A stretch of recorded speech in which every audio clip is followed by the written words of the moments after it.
फाल्गुन कृष्ण पक्ष विजया एकादशी।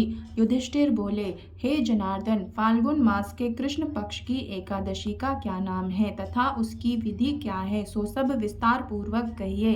भगवान श्री कृष्ण बोले, हे राजन, फाल्गुन मास की कृष्ण पक्ष की एकादशी का नाम विजया एकादशी है। इस व्रत के प्रभाव से मनुष्य को विजय प्राप्त होती है।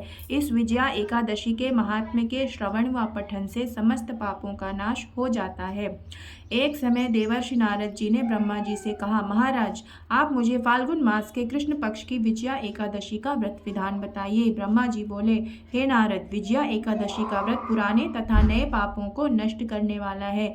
यह समस्त मनुष्यों को विजय प्रदान करता है। अब इसकी विस्तृत कथा सुनो। कथा इस प्रकार है। त्रेता युग में जब मर्यादा पुरुषोत्तम श्री रामचंद्र जी ने वनवास के समय श्री लक्ष्मण तथा सीता जी सहित पंचवटी में निवास किया, तब वहां पर रावण सीता जी का हरण कर ले गया।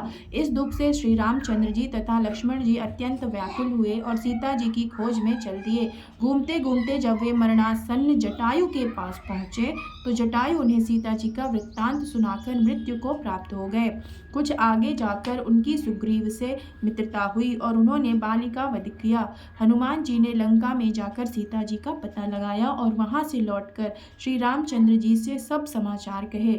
श्री रामचंद्र जी ने सुग्रीव की सम्मति से वानर सेना सहित लंका को प्रस्थान किया। जब श्री रामचंद्र जी समुद्र के किनारे पहुंचे तब उन्होंने मगरमच्छ से युक्त उस अगाध समुद्र को देखकर लक्ष्मण जी से कहा, इस समुद्र को हम किस प्रकार पार करेंगे।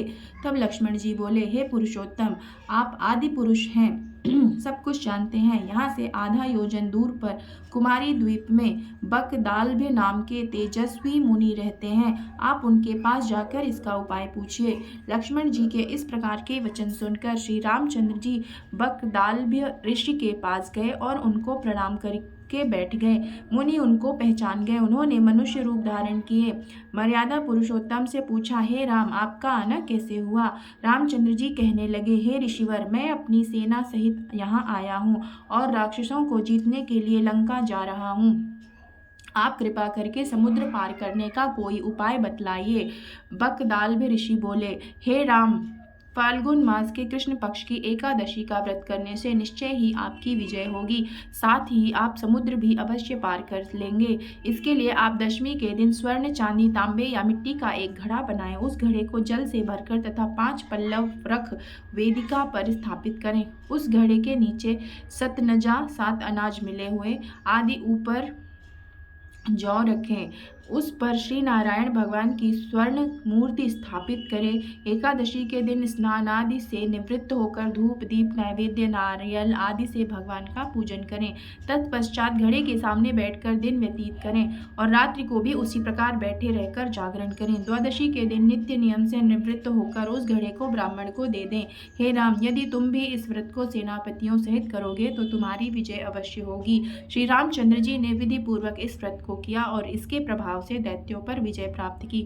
अतः हे राजन, जो कोई मनुष्य विधि पूर्वक इस व्रत को करेगा उसकी दोनों लोकों में अवश्य विजय होगी। श्री ब्रह्मा जी ने नारद जी से कहा था, हे पुत्र, जो कोई इस व्रत के महात्म्य को पढ़ता या सुनता है उसे वाजपेय यज्ञ का फल मिलता है।